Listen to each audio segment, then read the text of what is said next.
You wake up in the middle of the night because you hear someone whisper your name. The room is empty. You check your phone. Nothing. You tell yourself it was just your imagination. Maybe you're tired. Maybe your brain played a trick on you. Now imagine that exact same moment. Not yesterday, not 1,000 years ago, but 30,000 years ago. There are no bedrooms, no doctors, no hospitals, no words like schizophrenia or hallucination. Only a fire, a handful of people, endless darkness stretching beyond the edge of the camp. You tell the others what happened. Someone heard your name, but nobody was there. What happens next? Most people imagine the answer is obvious. They picture frightened hunter-gatherers pointing spears at you, calling you cursed, driving you into the wilderness to die. It feels logical. Ancient humans were primitive. Primitive people fear what they don't understand, right? The strange thing is, the archaeological evidence keeps telling a different story. Because if there's one thing that mattered more than anything else in prehistory, it wasn't strength, it wasn't intelligence, it wasn't even courage, it was keeping your group together. And sometimes, the people whose minds worked differently became more valuable, not less. That's the mystery we're climbing toward today. For nearly all of human history, what actually happened to people who heard voices? Were they feared, protected, chosen, or something far stranger? The answer changes everything you think you know about ancient people. Because this story isn't really about them, it's about us. Imagine you're standing beside a campfire almost 300,000 years ago. Night has fallen. Hyenas laugh somewhere beyond the trees. Lions are still hunting. Every sound matters. Every shadow could mean death. This isn't a world where mistakes are embarrassing. Mistakes are fatal. So if someone suddenly says, "I heard someone speaking," everyone pays attention. Not because they immediately believe them, because ignoring the wrong sound could kill everyone. That's the first thing modern people often forget. Ancient humans lived in an environment where being too alert was usually safer than being too relaxed. Your brain wasn't rewarded for being calm. It was rewarded for surviving until sunrise. Think about that for a second. Today, your greatest danger might be forgetting your password. Back then, one missed warning ended your entire bloodline. Now here's where the story becomes genuinely surprising. For decades, people imagined prehistoric life as brutally simple. Weak people died. Different people died. Anyone who couldn't contribute was abandoned. It's a compelling image. Hollywood loves it, but archaeology has spent years dismantling it. One skeleton after another, one cave after another, one discovery after another. Take Shanidar Cave in northern Iraq. The cave contains several Neanderthal burials dating back roughly 60,000 years. One individual, known as Shanidar I, changes the entire conversation. He had suffered catastrophic injuries. His right arm had been severely damaged, possibly amputated. He was partially blind. He had serious hearing loss. His leg had been permanently injured, giving him a noticeable limp. And yet, he didn't die when those injuries happened. He lived for years afterward. Years. That means someone hunted for him. Someone shared food with him. Someone protected him from predators. Someone waited while he struggled to walk. Someone decided his life was still worth keeping alive. That single skeleton quietly destroys one of our oldest assumptions. Ancient humans weren't simply survival machines. They invested enormous effort into people who could no longer repay it physically.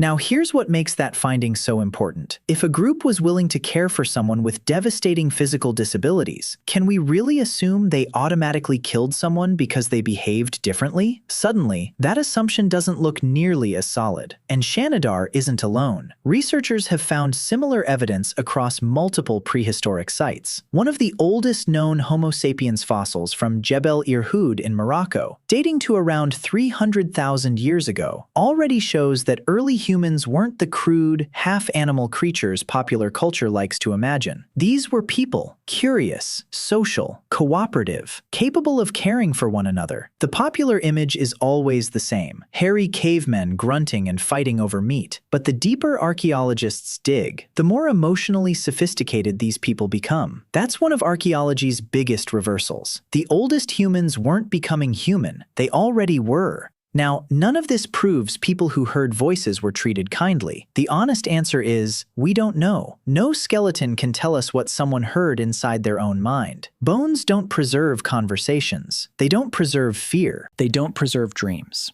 And that's exactly why this mystery has fascinated researchers for decades. Because if the evidence can't answer it directly, we have to look somewhere else. Not at broken bones, but at something even stranger. The moment humans began filling caves with images that seemed to come from somewhere beyond ordinary reality. And what some researchers believe those paintings represent could completely change how you think about the human mind. Before we get there, if you're enjoying uncovering these forgotten truths, subscribe, because the next discovery completely changed what scientists believed about why humans created art in the first place. The evidence waiting inside those caves is unlike anything you'd expect. The oldest stories humanity ever told weren't written in books. They weren't carved into stone tablets. They weren't even spoken around a village. They were painted deep inside caves where sunlight had never reached. And that's exactly what makes them so strange, because these weren't comfortable places. To reach some of the paintings inside Chauvet Cave in southern France, discovered in 1994, people had to crawl through narrow passages carrying nothing but flickering firelight. Some chambers are hundreds of meters from the entrance. There was no practical reason to go there. No one lived inside. No one farmed there. No one slept there. So why make the journey? For years, archaeologists assumed the paintings were simply beautiful decorations or hunting lessons. It sounded reasonable, but then the details became impossible to ignore. Long before Chauvet, another discovery hinted that something extraordinary was already happening inside the human mind. Travel nearly 100,000 years into the past to Blombos Cave on the southern coast of South Africa. Here, archaeologists uncovered pieces of red ochre engraved with repeating geometric patterns, carefully shaped shell beads, and containers that appear to have been used for mixing pigments. At first glance, it doesn't seem connected to our mystery at all. They're just scratches on stone, a few shells, some red powder, hardly the stuff of dramatic documentaries. But think about what those objects actually represent. Nobody needs engraved patterns to survive. You don't outrun a lion with artwork. You don't catch antelope by decorating yourself with beads. These objects belong to a completely different world, the world inside the human imagination. For perhaps the first time in history, we can clearly see people creating symbols that meant something beyond food, shelter, or immediate survival. That's an enormous leap.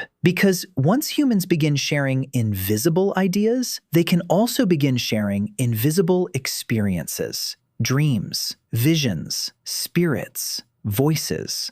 The honest truth is that nobody knows exactly what the people of Blombos believed. We probably never will. But what Blombos proves beyond doubt is this. By 100,000 years ago, the human brain was no longer just solving physical problems. It was searching for meaning. And once people start searching for meaning, the line between the outside world and the inside world becomes much harder to separate. Think about that for a second. If someone in your group said they had spoken to an unseen presence, would you automatically assume they were sick? Or would you wonder whether they'd experienced something you hadn't? That question may be almost as old as our species itself. Now, here's where the evidence becomes genuinely fascinating. Fast forward to around 40,000 years ago, modern humans spread across Europe, and suddenly, the walls of caves explode with life. Galloping horses, charging bison, lions, rhinos, mammoths, painted with astonishing skill. The most famous examples are found in Chauvet Cave and later Lascaux Cave in France. Even today, artists struggle to match their realism, which raises another mystery. Why hide masterpieces where almost nobody could see them?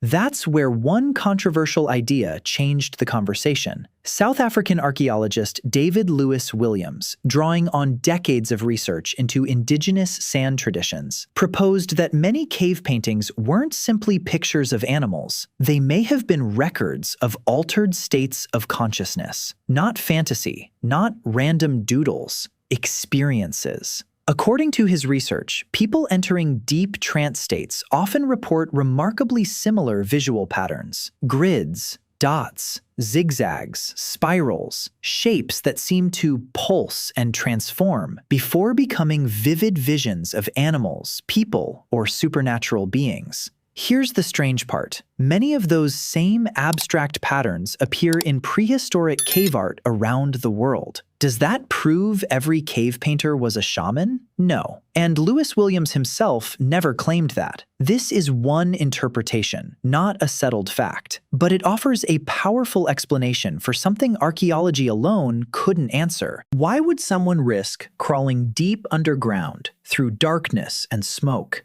simply to paint places no ordinary visitor would ever see? Perhaps because those caves weren't galleries. They were doorways. Imagine the scene. A small group enters the cave carrying burning torches. The air grows colder. The flames flicker against uneven stone. Shadows move like living creatures. The deeper they walk, the quieter the outside world becomes, until all that's left is breathing, heartbeat, darkness, and whatever the mind begins to create. Even today, psychologists know that prolonged darkness, rhythmic sounds, isolation, and flickering light can dramatically alter perception. Now imagine experiencing that without modern science, without electricity, without knowing how the brain works. If someone emerged saying they had spoken with ancestors, would anyone laugh? Or would everyone listen? Suddenly, the person who heard voices isn't necessarily the weakest member of the group. They might become the one everyone follows into the unknown. But here's the twist almost nobody expects. If these extraordinary experiences really gave certain people influence, why do they begin appearing just before one of the biggest revolutions in human history? The answer lies in a hill in southeastern Turkey, a place so unexpected that when archaeologists uncovered it, they had to rethink the order in which civilization itself began. And it may reveal why people who claimed contact with unseen worlds became more important than ever. The popular story of civilization goes something like this. First, humans learned to farm. Then, villages appeared. Then, religion followed. Simple, neat, logical. There's just one problem. The ground keeps refusing to cooperate. Because in the mid-1990s, a German archaeologist named Klaus Schmidt began excavating a lonely hill in southeastern Turkey. What he uncovered shouldn't have existed. The site is called Göbekli Tepe. It's around 11,600 years old, thousands of years older than Stonehenge, older than the pyramids, and built before there is clear evidence that the people responsible had fully adopted farming. Think about how backwards that sounds. Massive limestone pillars, some weighing up to 20 tons, carved with foxes, snakes, boars, vultures, scorpions, all arranged in enormous circular enclosures. Who organized this? Who convinced hundreds of hunter-gatherers to spend months dragging stones across hills without metal tools if they weren't building a city? This is where everything you assumed begins to flip upside down. For decades, archaeologists believed civilization created religion. Göbekli Tepe suggests the opposite may be true. Shared belief may have created civilization. That's a staggering reversal. People may not have gathered because they had farms. They may have created farms because they kept gathering. Imagine hundreds of families traveling from different regions every year to meet at one sacred place. They need food, lots of it. Eventually, someone asks a practical question. What if we started growing it here instead of chasing it? In that version of history, religion doesn't follow civilization. It helps build it. Now, here's what makes that idea so important. If shared spiritual experiences brought scattered groups together, then the people claiming access to those experiences suddenly became incredibly valuable. Not because they had supernatural powers, but because they could unite people around a common story. And stories are powerful.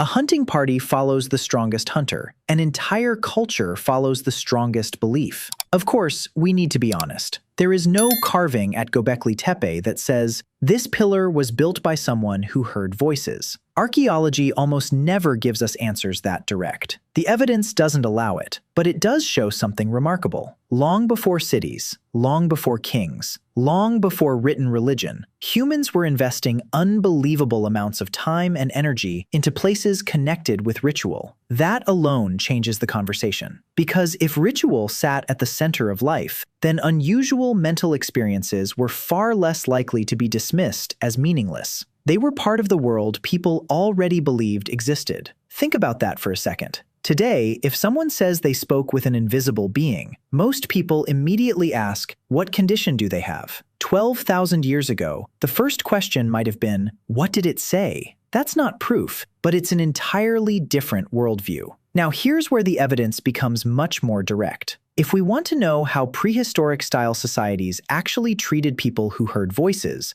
we need to look at cultures that continued living as hunter-gatherers into recent history. Anthropologists spent generations documenting these communities before many disappeared under the pressure of colonization and modernization. Again, they're not living fossils. They're modern people with their own histories, but many preserved social structures remarkably similar to those that sustained humans for tens of thousands of years. And what they found surprised almost everyone. Across Siberia, among many indigenous peoples of the Arctic, in parts of the Amazon, and among numerous societies across Africa, Australia, and North America, individuals who reported hearing voices, receiving vivid visions, or communicating with unseen beings were often placed on an entirely different path, not the path of exile, the path of initiation. That path was rarely glamorous. In fact, it was often terrifying. Ethnographers repeatedly recorded stories of future shamans experiencing years of strange dreams, overwhelming voices, sudden emotional collapse, periods of isolation, even what today might resemble severe psychological distress. The community didn't necessarily celebrate it immediately. Quite the opposite. Many believed the person was being tested, chosen,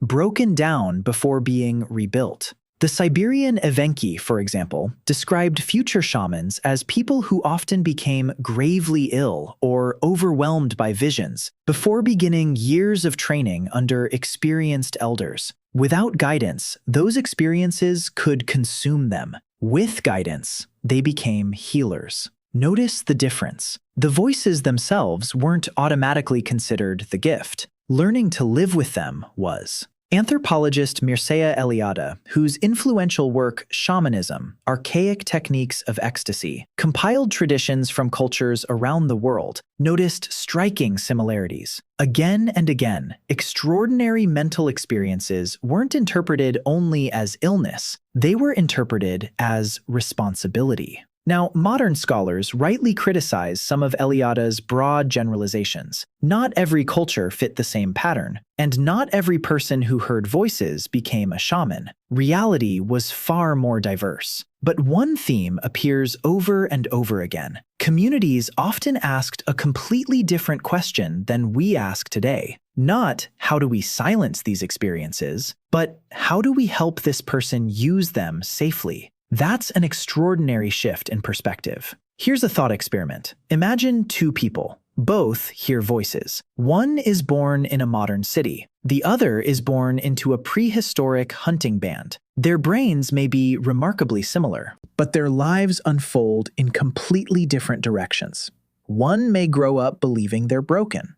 The other may grow up believing they've been entrusted with a difficult role. Same experience, different story. Different outcome. And neuroscience increasingly suggests something fascinating. The meaning we attach to an experience can profoundly change how we live with it. Which brings us to perhaps the biggest reversal of the entire video. What if the greatest difference between ancient people and us wasn't the voices at all? What if it was the culture listening to them? But that raises one final question. If many ancient societies treated voice hearers with respect, how did we end up fearing them? The answer involves emperors, churches, witch trials, the birth of psychiatry, and a modern movement that's quietly bringing one ancient idea back. For thousands of years, there was no single answer to the question of what hearing voices meant. It depended on where you were born, who raised you, what your community believed. The exact same experience could make you a healer in one society and an outcast in another. But nowhere is that contrast clearer than in ancient Greece, because Greece gave the world two completely different ways of understanding the human mind. And those two ideas are still fighting each other today. Imagine standing outside the Temple of Apollo at Delphi around the 5th century BC. Pilgrims have traveled for weeks. Some have crossed mountains. Others have sailed across the Aegean Sea. Kings come here. Generals come here. Ordinary farmers come here. All for one reason: to hear the words of a woman known as the Pythia, the Oracle of Delphi. She would enter the temple, inhale ritual fumes, or at least that's one long-standing theory, and speak words believed to come directly from Apollo himself. Her responses shaped wars, colonies, political alliances. Even the most powerful men in Greece waited for her to speak. Think about how extraordinary that is. An entire civilization placed enormous trust in the voice of a woman whose words emerged during an altered state of consciousness. Whether those experiences came from divine inspiration, ritual performance, or something we still don't fully understand is still debated today. The honest answer is, we don't know. But what matters is this: the people listening believed those words carried meaning. That belief changed history. Now, here's the twist. At almost the exact same time, another Greek was hearing voices. His name was Socrates, one of the greatest philosophers who ever lived. According to Plato, Socrates often spoke about something he called his daimonion, not a demon in the modern sense, more like an inner divine sign. He described it as a voice that warned him when he was about to make the wrong decision. Notice something remarkable. Socrates never claimed the voice told him how to become rich, or powerful, or famous. It didn't constantly give him instructions. Instead, it restrained him. It stopped him, almost like an internal guardian. Whether modern psychologists interpret that as intuition, inner speech, or something else entirely isn't the point. The point is that one of history's greatest thinkers openly described hearing an unseen guiding voice. And instead of being dismissed as insane, he became the foundation of Western philosophy. Let that sink in. But Greece also gave birth to another revolution. A physician named Hippocrates began arguing that illnesses weren't always punishments from the gods. They could arise naturally from the body itself. That was a revolutionary idea. For perhaps the first time, unusual mental experiences could be discussed as medical conditions rather than purely spiritual events. It wasn't an overnight transformation, far from it. For centuries, spiritual and medical explanations existed side by side. Sometimes they even overlapped. A family might consult a healer, a priest, and a physician, all for the same person. Human beings have rarely been satisfied with only one explanation for the mind. Now, here's where the story takes a much darker turn. As Europe entered the Middle Ages, interpretations became increasingly tied to religious authority. Not everywhere, not all the time. History is never that simple. But in many parts of Christian Europe, experiences once interpreted as divine inspiration increasingly risked being labeled as signs of demonic influence.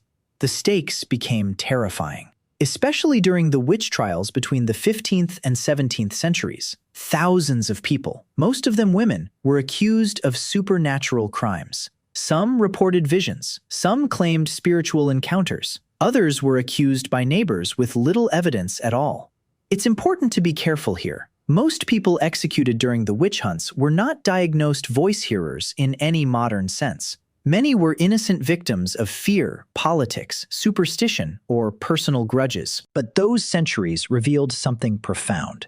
Society had begun changing its relationship with unusual mental experiences. The question was no longer, what can we learn from this? it increasingly became, how dangerous is this person? That shift would echo for hundreds of years. Then came another reversal, the rise of modern psychiatry in the 18th and 19th centuries. At first, this seemed like enormous progress, and in many ways, it was.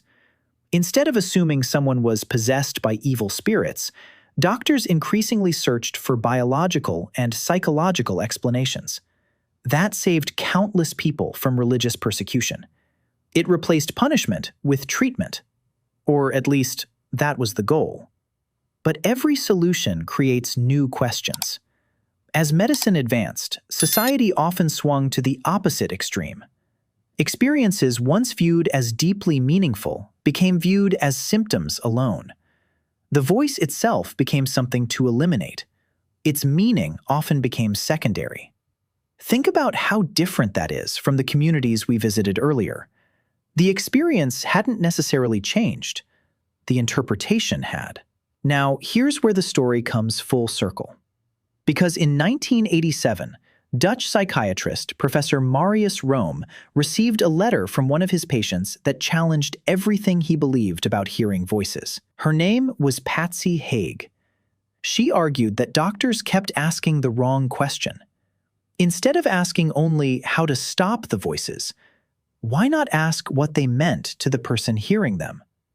That conversation led to something called the Hearing Voices movement. Its message wasn't that every voice is supernatural or that mental illness doesn't exist. Far from it. Many people who hear distressing voices need professional care and treatment. The movement argues something more nuanced, that hearing voices is a human experience with many possible causes. For some people, it's part of a serious psychiatric condition. For others, it occurs without illness at all. And understanding the person's relationship with those voices can be just as important as trying to silence them. It's a surprisingly familiar idea, not because modern psychiatry has returned to ancient beliefs. It hasn't. But because it's once again asking a question our distant ancestors may have asked thousands of years ago. What does this experience mean to the person living it? And that brings us to the final station. Because after traveling through 300,000 years of human history, we can finally answer the question hidden inside the title. What did ancient humans actually do with people who heard voices? The answer is more complicated and far more hopeful than almost anyone expects. So, after climbing through 300,000 years of human history, what did ancient humans actually do with people who heard voices? The honest answer is, there was never one universal rule. And that's the biggest surprise of all. If you were hoping for a simple ending, they always killed them, or they always worshipped them, history refuses to give it to us. Human beings have always been more complicated than that. Some people were almost certainly feared. Some were probably ignored. Some may have been cast out.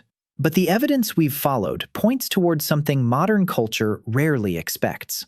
Across enormous stretches of human history, people who experienced unusual states of mind weren't automatically seen as broken.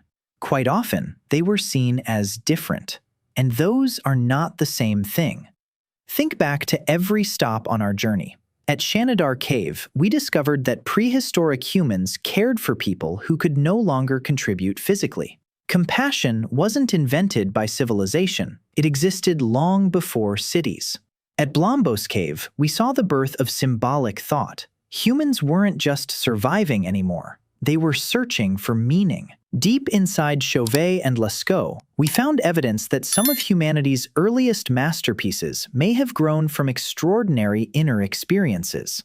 At Göbekli Tepe, shared beliefs may have united thousands of strangers before farming ever transformed the world.